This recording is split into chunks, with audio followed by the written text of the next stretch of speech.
I most vividly remember The Wizard of Oz, and that's been my favorite movie for most of my life, and I was obsessed with it, and I watched it over and over and over again. I wanted to be Dorothy for many years of my life, until I was about 6. I would wear my hair in the pigtails, and I think my grandmother made the costume, the little gingham checked jumper, and I had ruby slippers, and I made my mom call me Dorothy. I wouldn't answer her or listen to her if she called me Megan, because that wasn't my name, for about a year, from 5 to 6.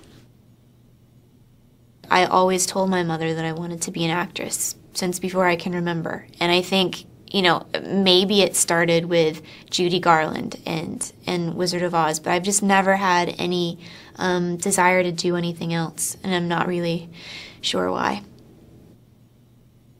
I was a swimmer when I was a kid. I was on a swim team a competitive team, from the time I was 5 until I was 14. And I used to compete in state championships, and I thought that's what I was going to be. I have a pretty strong butterfly. Still. Yeah, I'm much slower than I used to be, which is very sad. But it's still decent. My form is there, the speed is gone. The first legitimate thing I booked was a straight-to-DVD film with Mary-Kate and Ashley Olsen called Holiday in the Sun. I think my character's name was Brianna, if I remember, and she was a mean girl. She was the spoiled, rich, nasty, sort of alpha female that picked on the nice, sweet, blonde Olsen twins.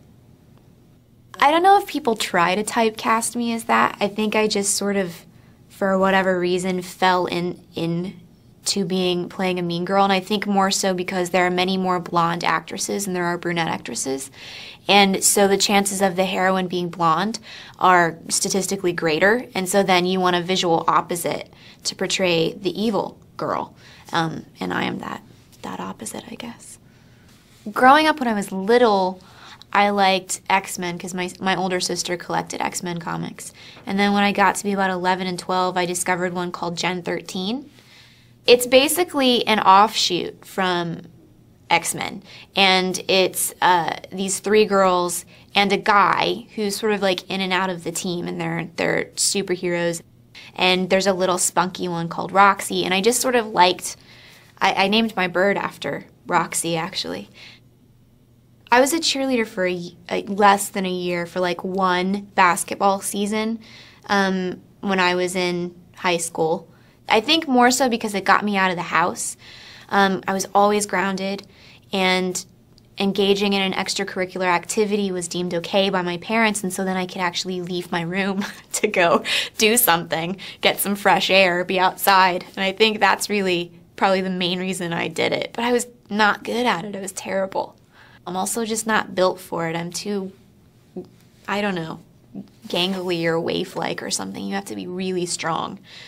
I think women are harder on everything than men are. But I think grown women in particular can be, for some reason, really hateful towards me. But teenage girls seem to be, they accept me much more. When I get tattoos, I don't necessarily think them out. I don't put a lot of thought into them the way some people do.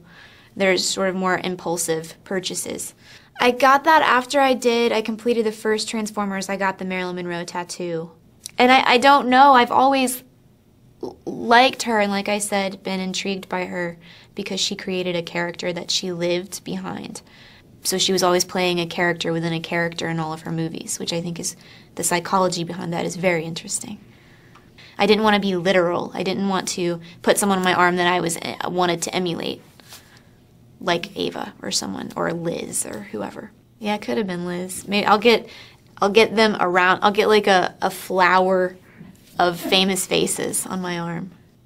When I got the call that I'd been offered the spot to host SNL, I didn't really want to do it because I'm so terrified and just I become frozen when I have to speak in front of large crowds of people. But obviously you don't say no to something like that because it's an unbelievable opportunity. So I did it, and I went. I'll never watch my episode ever. I can't. That gives me a panic attack thinking about it right now. Maybe like after I've had children and there are just so much, and there are more important things in life then I'll be able to sit back and watch it and go, who cares? I would say I'm a cat person, even though most cat people are so strange. People that admit to being cat people are always so bizarre. Like, whenever I go to work out, my pants are always covered in cat hair. It's so embarrassing. Like, I'm that person. I'm that lady that goes out with cat hair all over her pants.